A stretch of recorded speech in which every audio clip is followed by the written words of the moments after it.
have we been able to identify the ideologies of the political parties that are applying their trade in this coming election for 2023 election? How have we been able to, as stakeholders, to be able to dialogue, engage with our politicians to find a way forward in helping to come up with policies that are implementable? And how have the people been able to also do a research into each candidate coming up from each political party? Have they been helping us? And we have found out that most of the time we move one step forward and two steps backwards. Economy is not better for it. The socio-economic situation probably have stagnated, and we are not advancing forward just like the Western nations are doing. This week, we are still pushing ahead because this is something that affects the nation, that affects the people, that affects business, that affects so many stratas of the society, and we are deeply concerned. So we are not looking forward. I have intellectuals who are here to discuss this matter, and let me quickly introduce them. I have Dr. Lekon Oketokun, a political scientist, who is also a political science lecturer at the Moshood Abiola Polytechnic. You are welcome, sir. Thank you very much. We were able to really enjoy you last week, and I believe that this week too we will have a more robust dialogue. More so that we are also having Dr. Simon Otumala, who is also a political scientist and applies his trade with the Federal College of Education with Shele, Abeokuta. Doctor, you're welcome. Thank you very much. Good day, sir. Yeah, this week we're also still on the topic public relations and political campaign. And we all understand that this is the season for campaigns. And politicians will be engaging citizens, they'll be coming up with their policies, visions, and the like. How has campaigns, how has it helped us to develop economically? Okay, let me start with Dr. Tumala. Yes, every electoral process is hinged on the content of the messages that will be passed across to the voter by the respective candidates and their party.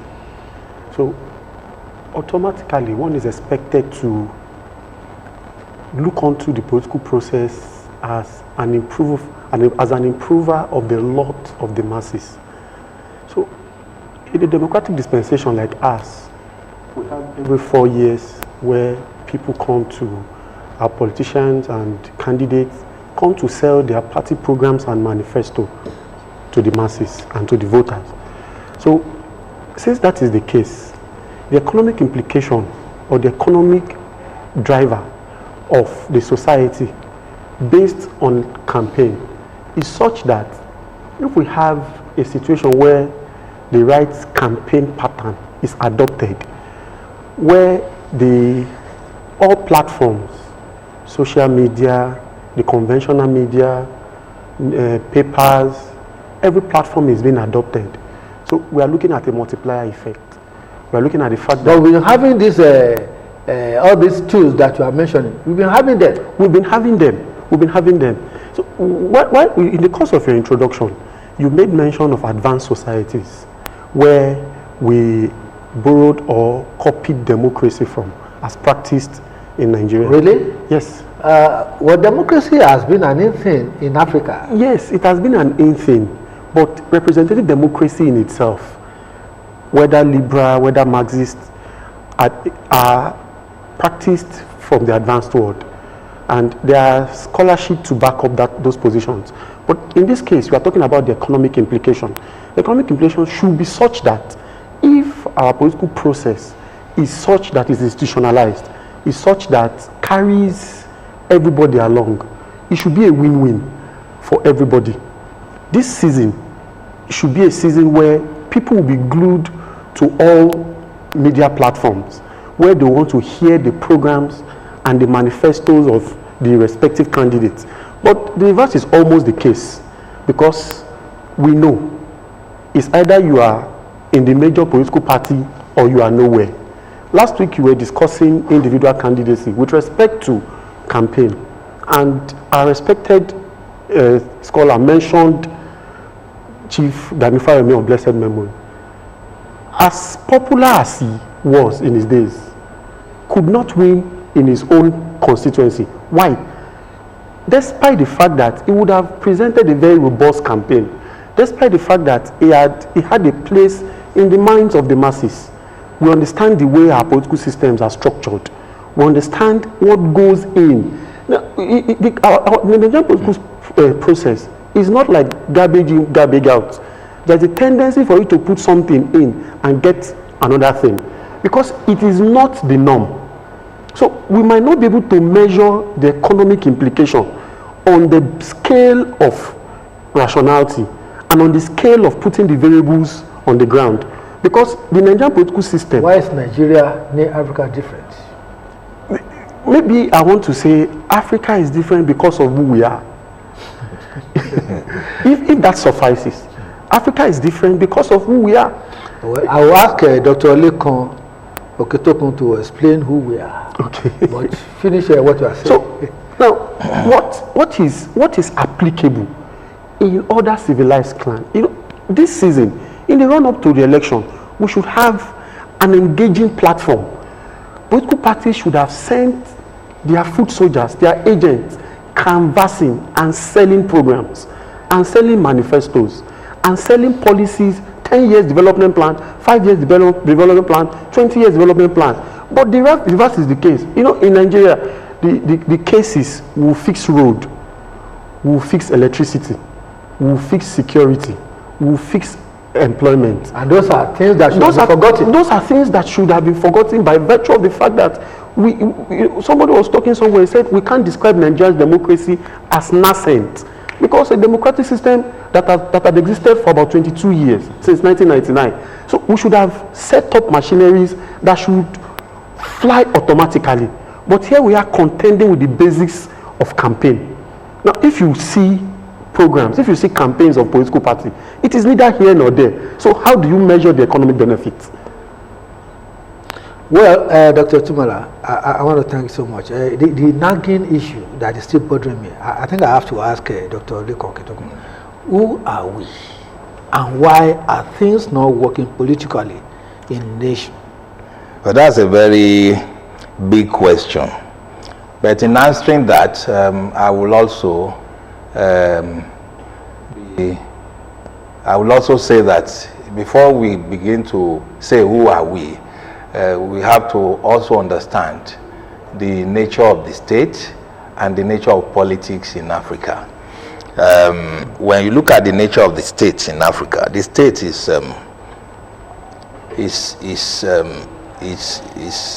dependent on so many things. You have the state in Africa is not autochthonous, meaning that it is not quite independent. It's a dependent, it has a dependent economy. And when you have a dependent economy, many things that you do within are controlled from a center. And that's the Western countries. But be that as it may, that may not even be the issue. But when you look at the nature of politics and our politicians, then you begin to know, you begin to answer the question, who are we, or who we are. The nature of politics in Africa is that it's a winner takes all, zero-sum game. And access to power in Africa is access to everything.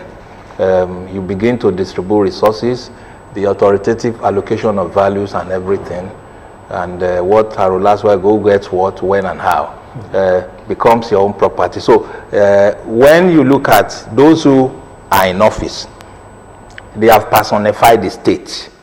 And when they have done that, they begin to distribute largesse to their friends, to their people, and so on and so forth. And because the winner takes all, everybody does everything to get into office.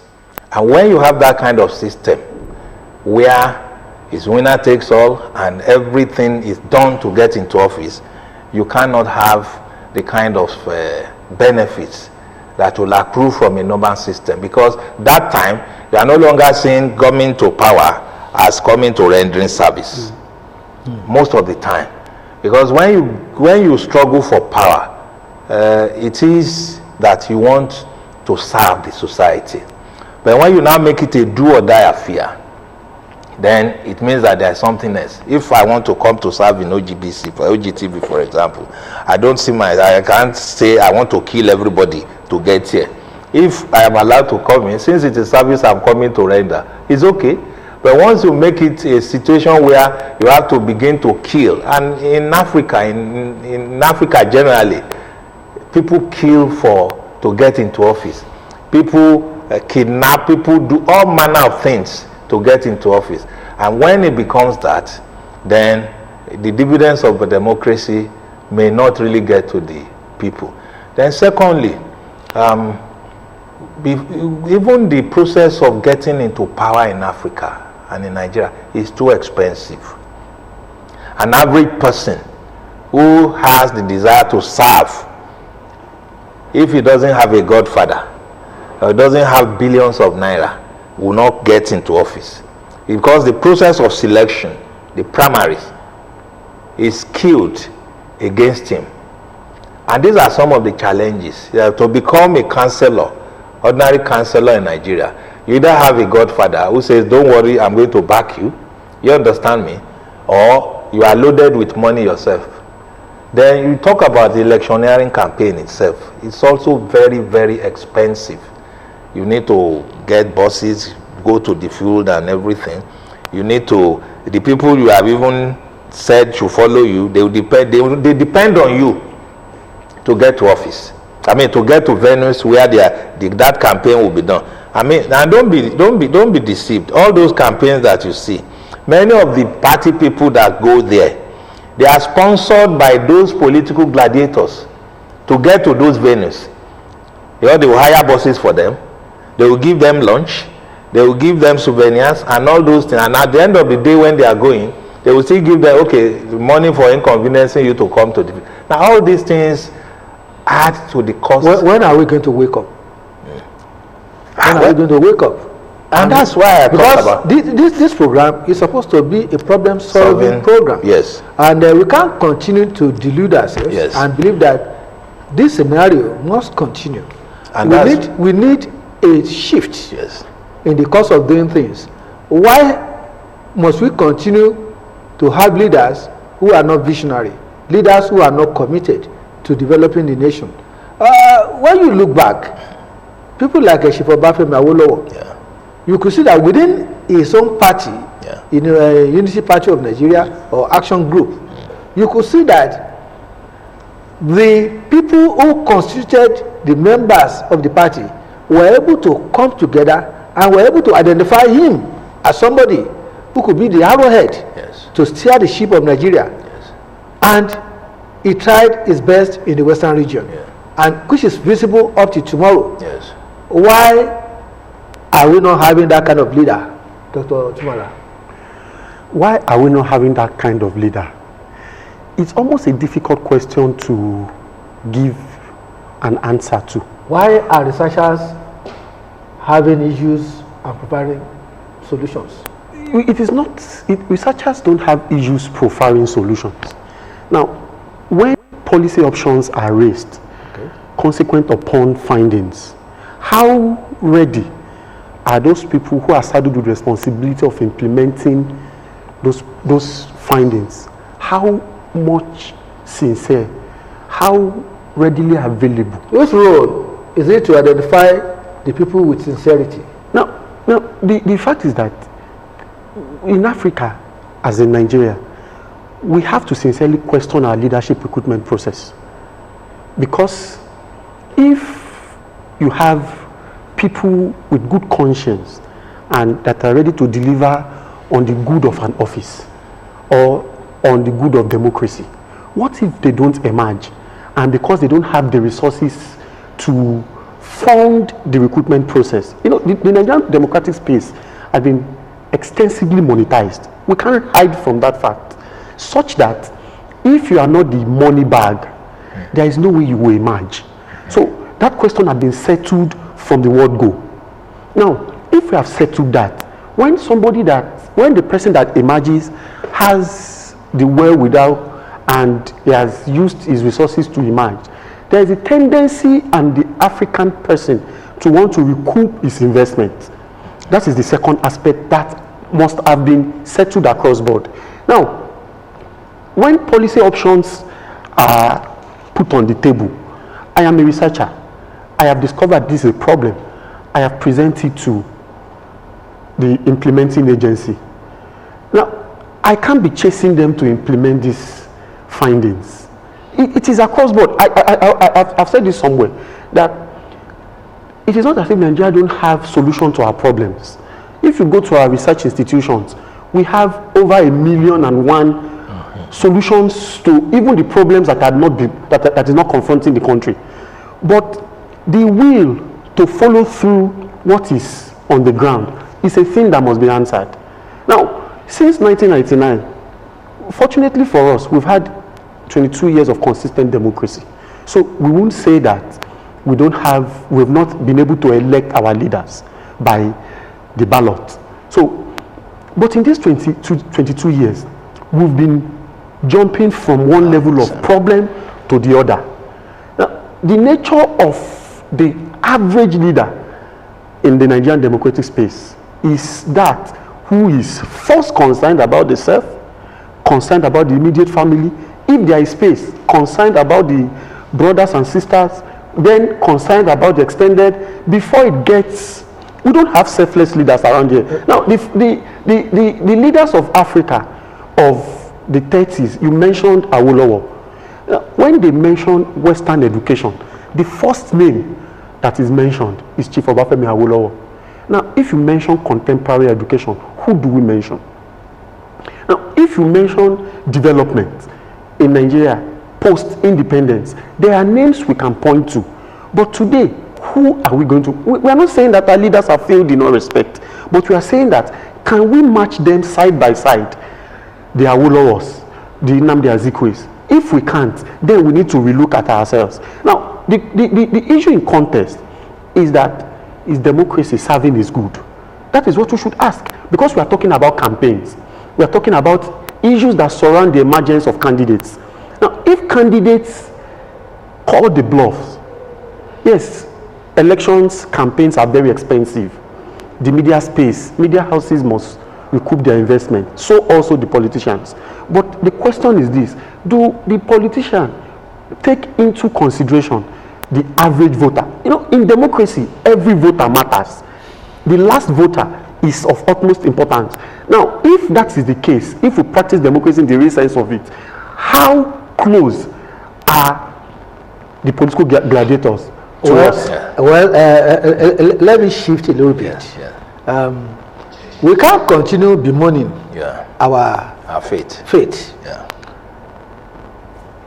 We have a saying that says, as you lay your bed, you lie on it. And if we, the citizens of a nation, are not capable of helping ourselves to determine our fate, then where are we going? Well, I want to ask you, Dr. Kitokun. Yeah. Election has been completed. Yeah. The leader has emerged, and the leader has plethora of issues to attend to. Yeah. What are the qualities? Okay, let me say this. You have been able to identify that, okay, he will be able, with his quality, with his caliber, with his exposure, that he will be able to handle such issues. Why are we finding it difficult to overcome challenges that has been endemic with us? Well, one of the things that has been happening over time is that even the followership, I must say, have been complicit. Complicit in the sense that many of us who say we are followers are ready to compromise. we do not want to take our leaders to account at all, and we are not doing it. Even when we see our leaders doing certain things wrong, rather than telling or calling our leaders to question, some of us begin to hail them, and this goes into their head. And these are some of the challenges. When you talk about Obafemi Awolowo era and so on and so forth, when we had the Obafemi Awolowos, if you were a party member, you will have a party card. And every month or every quarterly, there is a subscription that you pay. In those days, First Republic. But today, how many party member has a party card that you can identify and say, this man has contributed 20 kobo today, 50 kobo. Now, when you don't have party members who do that, then they cannot call the leadership to order, because that leader is as if has bought everybody over. He's the one that takes them to campaign ground, is the one that fuels their car, is the one that does this and this and that. And sometimes even when they have ceremonies in their various houses, they still go to this man to say, my wife just delivered yesterday, what are you going to do for me? When you have that kind of leadership, that kind of relationship, then you cannot have it. So there is need for us to move away from those kind of scenarios where we regard our leaders as tin gods and we cannot talk to them. But there are also yes, other institutions yes, that can help in removing ourselves from this quagmire. yes, and that's why we have the civil society organizations. Yes, they are supposed to enrich the quality of the policies, the implementation of the policies, and setting up an agenda. Yes, to have a new vision. Yeah. Have they failed? No, it's not. I'm not going to say they have failed, because that would be too much a judgment for me to make or evaluation. What I want to say is that as civil society organizations, as gatekeepers in our various roles, we must play those roles very well. One of the things that again allows our politicians to do whatever they like is because we don't have strong institutions. When we have strong institutions, those institutions will constrain them from doing so many things that they do today that are detrimental to the welfare of the people. How can we have strong institutions? What I wanted to say with respect to our civil society is that how civil is our civil societies? Until we're able to answer the question to the extent of their civility, we respect to their primary mandate as gatekeepers, then they will be able to check government. Now, or how neutral? How neutral? Yes, if we say, when I say how civil, it encompasses a whole lot of things. Is the media also culpable? We can't, because we are because I'm in the media house now. I won't want to say that media is culpable. No. Let's be forthright. But the fact is that strong institutions don't fall from anywhere. Strong humans with the will to drive the affairs of the state with respect to what the state has as its primary mandate. That is what builds strong institutions. The media, civil society, and all institutions that are responsible for democracy. Democracy can give us development, but it can't happen overnight. Yeah, democracy can give us development. Dr. Smola says it can't happen overnight. It is a task for you and I. It's a collective task. Let's come together. Let's envision a new stage. Let's envision institutionalizing in a way that there can be progress and development of this nation. It is when we do that that we can forge ahead and be proud to say we are Nigerians. Thank you for being with us all this while. Dr. Lekon Kutokun, I'm glad you're here with us. My pleasure. We always cherish your stay with us. Thank you. Dr. Tumola, thank you, sir. Thank you so much. Thank you, sir. You have never disappointed. Thank you so much. Thank you for coming. Thank you very much. Well, viewers, this is how far we can go. We can't settle this matter here today. It is left for you.